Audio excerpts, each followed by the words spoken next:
Oi, meus amores, tudo bem com vocês? Então, dando continuidade às nossas aulas, esse mês a gente vai começar um conteúdo novo, certo? Então, vocês vão estar estudando o capítulo 7, que fala sobre fenícios, hebreus e os persas.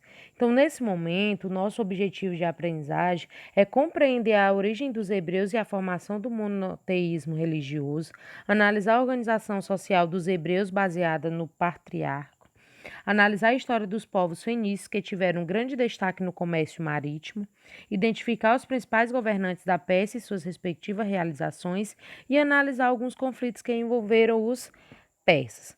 Então, desde já, comecem aí, coloquem na página 124, que a gente vai dar início às nossas atividades. Então, no primeiro momento, a gente vai ver os povos da Antiguidade Oriental. Nós vamos agora conhecer a história dos três povos que habitaram a região do Oriente, que no caso foram os fenícios, os hebreus e os persas. Os primeiros se destacaram por características bem diferentes. No caso, os hebreus pela crença em um único Deus, que tornou-se a base para as grandes religiões monoteístas do mundo atual, que no caso é o judaísmo, o cristianismo e o islamismo. E os fenícios, eles tiveram um grande destaque por serem grandes navegadores e ótimos comerciantes. Já os persas, por sua vez, se destacaram entre outros fatores, por sua inovadora forma de administrar os impérios. Então, nesse primeiro momento, a gente vai falar sobre o hebreu, que eles eram um povo diferente. Eles eram originários da cidade de Ur. O povo hebreu ocupou durante um bom tempo uma região perto da Ur, na Mesopotâmia. De origem semita, os hebreus viviam em constante deslocamento, e ao contrário de outros povos estudados até agora, eles não se destacaram por guerras e conquistas, mas sim pela religiosidade. Foram eles os primeiros a adotar uma religião monoteísta. O que é uma religião monoteísta? A gente já falou muito sobre isso, que é a religião que acredita em um único Deus, e que essa religião influenciou todas as religiões cristãs, contribuindo para um importante documento histórico, no caso, a Bíblia. Então, nesse primeiro momento, eles eram considerados semi-nômades, organizados em clãs, e foram conduzidos pelo patriarca Abraão à Palestina, terra prometida. Então, a sociedade da época ela estava dividida em tribos. Relatos apontam que por volta de 1800 a.C., os hebreus eles começaram deslocamentos para hoje, onde se localiza a Palestina. Segundo alguns relatos bíblicos, esse deslocamento foi motivado pela aliança estabelecida entre Deus e Abraão, que foi o primeiro patriarca, como eu já disse, do povo hebreu. Pela sua fidelidade e devoção a Deus, Abraão seria um pai de uma grande nação do povo de Deus. Por isso, ele deveria se deslocar para a terra prometida. Então, a religião ela foi uma grande marca dos hebreus, também chamados de israelitas. Eles acreditavam ser o povo escolhido de Deus, o Criador de todas as coisas, e na vinda do Messias, que seria o Salvador. A Bíblia, no Antigo Testamento, conhecido entre os judeus como Tanakh, revela aspectos importantes do modo de vida dos hebreus. E por meio de muitos relatos, eles que vão desde a criação do mundo, passando pelo nascimento de Moisés e a fuga no Egito, além do êxodo e a entrega dos 10 mandamentos.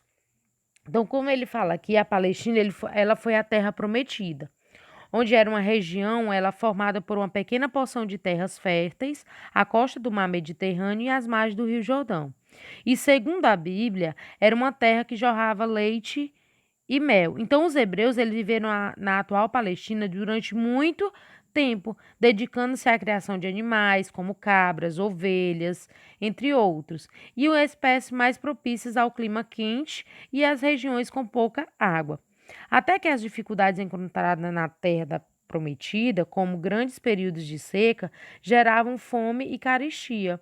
E isso fizeram com que esse povo partisse para o Egito, que na época estava sob o domínio dos Ixos. E aí vocês podem olhar nessa imagem aí, onde era mais ou menos a localização que eles moravam, os hebreus. E como era essa fuga em direção ao Egito? Passando por um longo período de seca e fome, eles migravam em direção ao vale do rio Nilo, no Egito. E os hebreus, eles foram escravizados pelos egípcios por 400 anos.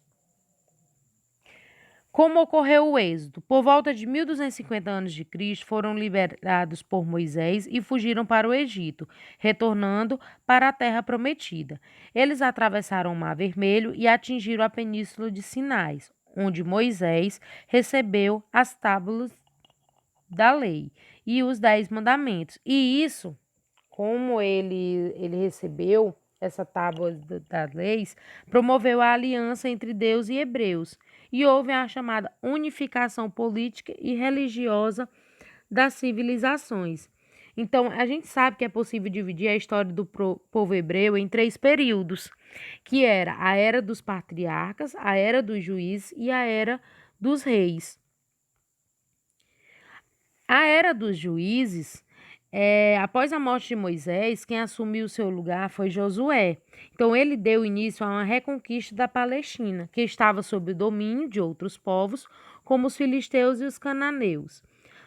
Para isso, Josué procurou fortalecer o Estado, unindo as tribos e centralizando a autoridade em líderes políticos, conhecidos como juízes, que também é o nome de um livro da Bíblia.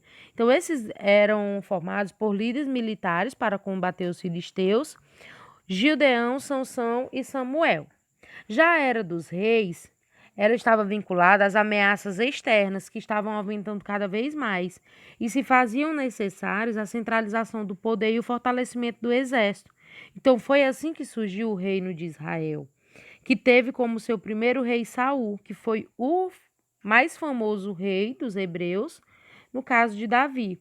Lembrado como que, ainda jovem, venceu o gigante Golias e os filisteus e dominou a cidade de Jerusalém, que passou a ser a capital do reino de Israel. Então, houve a unidade política das 12 tribos. A gente teve como primeiro rei Saul. Só que o mais famoso dos hebreus foi Davi, né, que houve a vitória sobre os filisteus. Salomão, que foi no auge muito grande do comércio, houve as construções, como o Templo de Javé, uma grandiosidade e altos impostos. E a criação do cisma, onde houve a junção das 10 tribos, norte, Jeroboão e o reino de Israel, 2 tribos ao sul, que foi Roboão e reino de Judá, e houve também o enfraquecimento da questão política. Conquistados pelos assírios, no caso do reino de Israel, e Babilônia, o reino de Judá. Existiam 2 tipos, que era o cativeiro da Babilônia para o reino de Judá e as 10 tribos perdidas de Israel. Em 539 anos antes de Cristo, houve o retorno à Palestina, que foram os libertados por Ciro, o persa, e o fim do cativeiro da Babilônia. Em 70 anos depois de Cristo, foram expulsos da Palestina pelos romanos, e novamente em 136 anos depois de Cristo, continuaram sendo expulsos.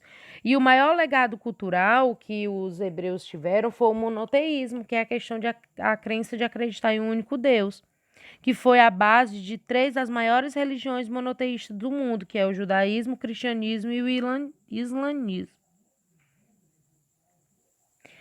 E esse legado, ele constitui o que é a Bíblia como o Antigo Testamento, a Torá, que foi uma fonte de documentação histórica dos hebreus, contendo os princípios jurídicos e narrativas e histórias, tanto como poemas e mitos sobre a criação do mundo e da humanidade. Então, aí a gente conheceu um pouco sobre os hebreus. Agora a gente vai conhecer um pouco sobre os fenícios. Então, a civilização fenícia ela estava localizada na costa do mar Mediterrâneo, entre a Mesopotâmia e o Egito, território que corresponde hoje à Síria e ao Líbano. Eram assim chamados porque, pois os gregos utilizavam o termo poinix para designá-los, devido ao corante da cor púrpura que costumavam produzir e comercializar. Então, a Fenícia, ela corresponde ao atual estado do Líbano e parte da Síria, onde é a estreita da faixa de terra entre o mar Mediterrâneo e as montanhas do Líbano. Então, os fenícios, eles não chegaram a fundar um império organizado como um governo central. O seu território era formado por várias cidades-estados, independentemente uma das outras. E essas cidades, em geral, eram chamadas de portuárias, que viviam do comércio e acabaram se tornando de grandes rivais. Então, nesse momento, ele fala um pouco da economia, a questão do comércio. Eles dedicaram inicialmente à pesca, à agricultura e à extração de madeira, mas, ao longo do tempo, eles foram desenvolvendo uma intensa atividade comercial no Mediterrâneo e se transformaram nos melhores navegadores da antiguidade. Eles fundaram várias colônias, desde o norte da África até a Península Ibérica, como vocês estão vendo bem nessa imagem aí, a colonização fenícia. E por não possuírem uma área agricultável extensa, os fenícios, desde cedo, eles concentraram seus esforços para o mar, uma vez que estavam à beira do mar Mediterrâneo. Em seu território havia ainda grandes quantidades de cedro, uma madeira extremamente resistente e útil para a construção das embarcações. E aí a gente entra na organização política dos fenícios. Era dividida em cidades-estados, e as principais cidades lá eram Ugarit, Biblos, Sidom e Tiro. A cultura e o legado desse povo, né, eram voltados para as viagens no alto mar, onde proporcionaram contato com vários povos, influenciando na cultura fenícia. Eles desenvolveram a chamada escrita alfabética. Os fenícios, eles decidiram a ordem das letras do alfabeto, mas não se sabe muito bem o porquê. No caso, provavelmente, as letras elas foram colocadas em sequências de forma aleatória. O que se sabe é que esse povo que habitou a região onde atualmente fica o Líbano, ele criou uma série de símbolos muito parecidos com o que usamos hoje, inspirados na escrita egípcia, cujas letras representam alguma ideia.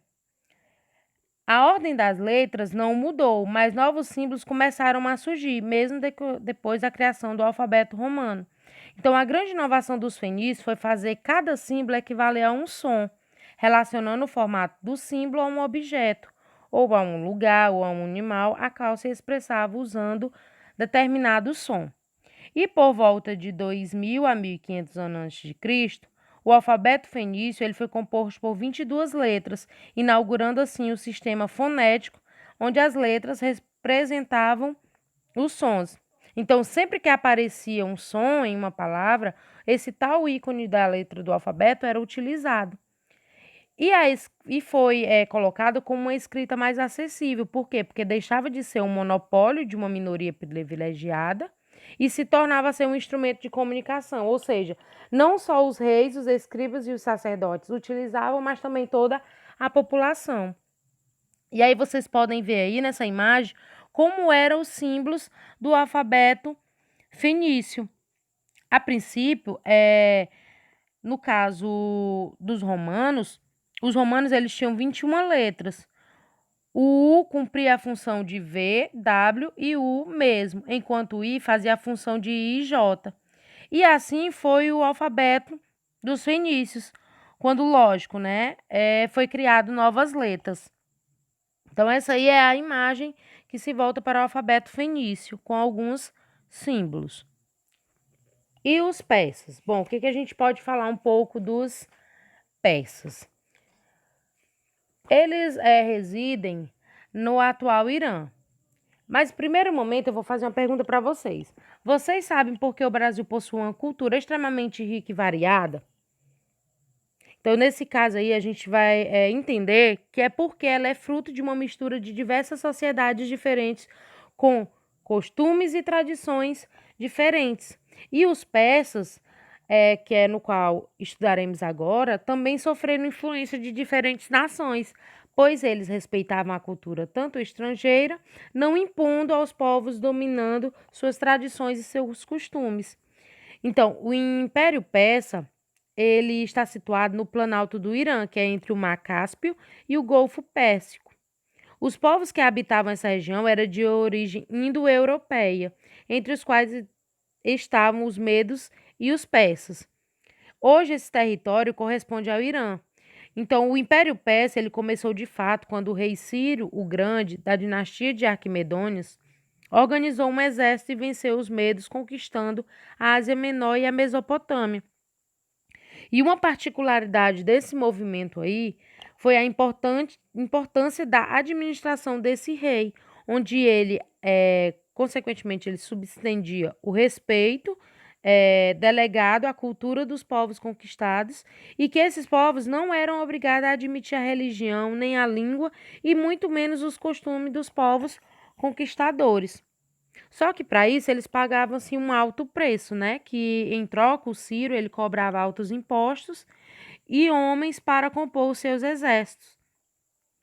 Então Ciro e Cambises atuaram mais na parte das conquistas territoriais. Dário I, naquele momento, ele foi o auge. Ele dividiu o Império Persa entre 20 províncias denominadas de satrápias, e cada uma delas era governada por um satrapa, que era um homem de confiança do rei, e que possuía, para auxiliá-lo, um comandante militar e um chefe geral. Só que aqui vale salientar, né, que Dário ele não confiava plenamente nesses governantes. Por isso que ele enviava alguns espiões, conhecidos como olho e ouvidos do rei, para observar toda a movimentação e colher as informações sobre os acontecimentos. E ele esperava, né, com tudo isso, impedir as traições e as rebeliões. Então, houve a rede de estradas e comunicações desenvolvidas. Então, o que acontecia? Quem traía era torturado até a morte. Ele mandou construir a estrada real que ligava a cidade de Susa até Sardes, com mais de 2.500 quilômetros de extensão. Essa estrada facilitava o acesso do exército, de espiões e dos fiscais que ali estavam. Olha, é nessa imagem aqui a gente tem as conquistas do Império Persa. Xerxes cai aqui na decadência de guerras médicas. Eles não influíam nos costumes dos denominados, mas cobravam títulos e exigiam interações do exército, como eu falei anteriormente. A sua economia era basicamente agrícola, havia uma servidão coletiva e a religião era zoroastrismo ou madeísmo, que é a dualidade entre o bem e o mal. E o livro que eles utilizavam era o livro sagrado, Avesta. E a gente tem por último aí a expansão marítima dos persas, que foi mais ou menos o que aconteceu ao final dessa luta.